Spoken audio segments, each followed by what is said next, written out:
السلام عليكم ورحمة الله تعالى وبركاته. الحمد لله. எல்லா போலும் அல்லாஹ் ஒருவனுக்கு சலாத்தும் சலாமும் கருணை மிகு நபி ஸல்லல்லாஹு அலைஹி வஸல்லம் மீதும் அவருடைய குடும்பத்தார்கள் தோழர்கள் நம் அனைவர் மீதும் உண்டாகட்டும் என்ற துஆவோடு, அருமையான சகோதர சகோதரிகளே, இந்த 3 நாட்களுக்கும் சட்டத்தை பார்ப்போம் என்று வாக்கு கொடுத்திருந்தேன். அதன் அடிப்படையில் இன்னைக்கு தண்ணீருடைய சட்டம். எந்த தண்ணீரில் நம்ம ஒளி செய்யலாம்? சாதாரணமாக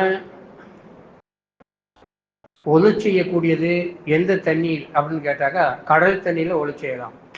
ஸ்மெல் வராத, வாடை வராத தண்ணிகளில் ஒளி செய்யலாம். இதெல்லாம் உங்களுக்கு தெரிஞ்ச சட்டங்கள். தெரியாத சட்டம் மாவுன் முஸ்தாமல் அப்படின்னு ஒரு தண்ணி இருக்குது. மாவுன் முஸ்தாமல், புழங்கப்பட்ட தண்ணீர் அப்படின்னு அர்த்தம். இது எந்த தண்ணி அப்படின்னு கேட்டீங்கன்னா, ஒருத்தங்க வீட்டில் ஒளி செய்யறீங்க. ஒரு 5 பேர் ஒரு வீட்டில் இருப்போம். அந்த 5 பேர் பைப்பில் ஒளி செய்யக்கூடிய நேரத்தில் அந்த ஒரு பக்கெட்டை வச்சுட்டு அந்த ஒருத்தங்க ஒளி செஞ்சு அவங்க முகத்துல கை காலில் இருந்து கீழே தண்ணி உழுகுதுல, பக்கெட்டுக்குள்ள உழுகுதுல, தண்ணி உழுகும்ல, இந்த தண்ணி மாவுன் முஸ்தாமல், புழங்கப்பட்ட தண்ணீர். இந்த தண்ணீரை கொண்டு அடுத்தவங்க ஒளி செய்ய முடியாது. இந்த தண்ணியை வச்சு அடுத்தவங்க ஒளி செய்ய முடியாது. இதற்கு பேரு புழங்கப்பட்ட தண்ணீர், மாவுன் முஸ்தாமல் அப்படிங்கிறத விளைவிக்கிடுங்க. இது ஒண்ணும். இது ஒதுவுடைய ஹுக்ம். ரெண்டாவதாக, பெண்கள் மாதம் கடமையான குளிக்கக்கூடிய நேரத்துல நீயத்து பண்ணி குளிக்கும் போது, அந்த குளிப்புக்கு மட்டும், மற்ற குளிப்புக்கெல்லாம் கிடையாது, நார்மல் குளிப்பு கிடையாது, அந்த ஃபர்லான குளிப்புக்கு மட்டும் நீங்க தலையில தண்ணியை ஊற்றக்கூடிய நேரத்துல அல்லது உடம்புல ஊற்றக்கூடிய நேரத்துல அந்த தண்ணீர் நீங்க குளிப்பதற்காக வச்சிருக்கக்கூடிய தண்ணிக்குள்ள படக்கூடாது. அப்படி பட்டால் குளிப்பு கூடாது. சவர்ல குளிக்கிறீங்க, பிரச்சனை கிடையாது. சவர்ல குளிக்கும் போது பிரச்சனை கிடையாது. சின்ன வீட்டுல வாடகைக்கு இருக்கிறவங்க பக்கெட்ல தண்ணியை வச்சுக்கிட்டு அந்த தண்ணியில குளிக்கும் போது அந்த உடம்பு முழுவதும் நனைகிற வரைக்கும் அந்த தண்ணி நம்முடைய உடம்புல பட்டுட்டு தெரிச்சு அந்த பக்கெட்டுக்குள்ள படக்கூடாது. விலகி நின்று குளிக்கணும். பீப்புலாம் போட்ட பின்னால அப்புறம் தண்ணி படுதுன்னா பிரச்சனை இல்லை. ஃபர்ஸ்ட் உடம்பு முழுவதும் நனையக்கூடிய அந்த ஃபர்ஸ்ட் தடவை தண்ணி அந்த பக்கெட்டுக்குள்ள உளுந்தால் அடுத்ததாக நீங்க குளிக்கக்கூடிய குளிப்பு கூடாமல் போய்விடும். இதுவும் மாவுல் முஸ்தாமல். ஃபர்ஸ்ட் ஒழுவுக்கு உதாரணம் சொன்னேன், ரெண்டாவது குளிப்புக்கு உதாரணம் சொன்னேன். ரெண்டாச்சா? மூணாவது, எந்த தண்ணிக்குள்ள கையை விட்டு ஒளி செய்யலாம். நல்லா கவனிங்க இந்த சட்டத்தை. ஆண்களுக்கு தெரிய மாட்டேங்குது, பெண்களுக்கு தெரிய மாட்டேங்குது. வீட்டுல பக்கெட் வச்சிருந்தா அந்த பக்கெட்டுக்குள்ளேயே குடத்துக்குள்ளேயே கையை விட்டு அள்ளி ஒளி செஞ்சால் ஒழுக்கூடாது. 200 வாளி, மீடியமான 200 வாளி உள்ள, அதனால ஹவுஸ் அவ்வளவு பெருசா வச்சிருப்பாங்க. 200 வாளி உள்ள ஒரு தடாகத்துல, அது ஹவுஸ், தடாகம், குளம் எப்படி வேணாலும் வச்சுக்கிடுங்க, அதுக்குள்ள மட்டும்தான் கை விட்டு கழுக முடியும். 200 வாளிக்கு கம்மியான தண்ணி. இப்ப நம்ம பக்கெட்ல அப்பு மேஸ்திரி நம்ம பள்ளியில ஒரு இது வச்சிருக்காங்க, ஒரு கேன்ல தண்ணி வச்சிருக்காங்க. அந்த கேனுக்குள்ள கையை விட்டு ஒளி செய்ய முடியாது. அப்படி ஒளி செஞ்சாலும் ஒதுக்கூடாது.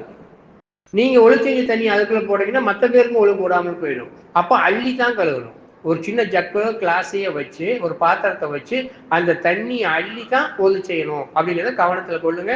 திரும்பவும் சொல்றேன், 200 வாளிக்கு கம்மியான தண்ணிக்குள்ள கையை விட்டு ஒளி செய்யக்கூடாது.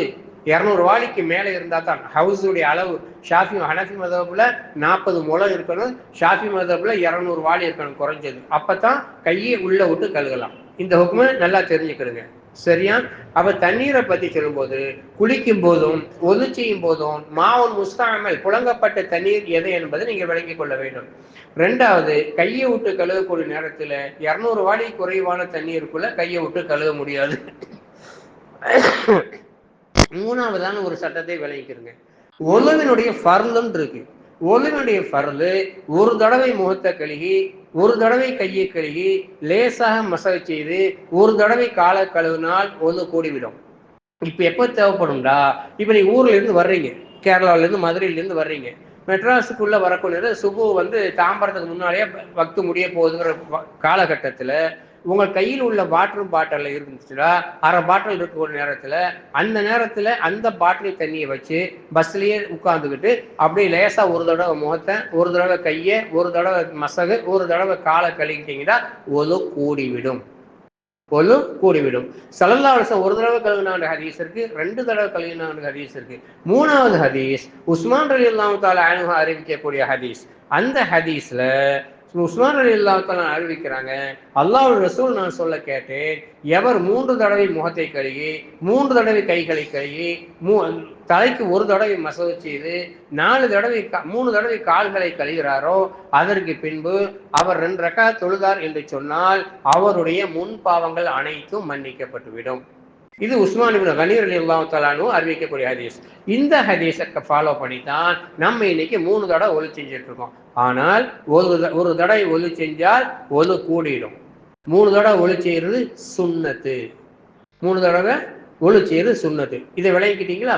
அடுத்து ஒலுவுல எது ஃபர்லு எது சுன்னத்து? இப்போ ஒரு மனிதர் ஒலு செய்யறார், நான் உங்கள்ட்ட தான் இப்போ கேட்பேன் திரும்பிக்கிட்டு. ஒரு மனிதர் ஒலு செய்யறார், வாய் கொப்பளிக்க மறந்துட்டார். இன்னும் ஒருத்தர் வலது கையை மட்டும் கழுவிட்டு நேரம் மசகு செஞ்சிட்டார், இடது கையை கழுக மறந்துட்டார். இப்ப யாருடைய ஒது கூடும், யாருடைய ஒது கூடாது?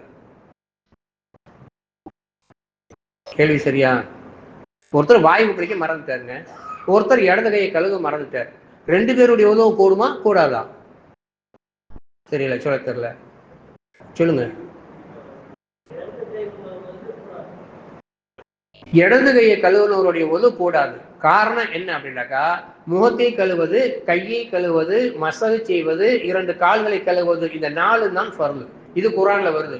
இதா கும்துல ஸலாத்தி தொழுகைக்கா நின்றால் ஃபகஸில் உஜூஹக்கும் முகத்தை கழுவிக் கொள்ளுங்கள், கையை கழுவிக் கொள்ளுங்கள், மசகு செய்து கொள்ளுங்கள், கால்களை கழுவிக் கொள்ளுங்கிறது அல்லாஹ் சொல்லக்கூடிய ஃபர்லு.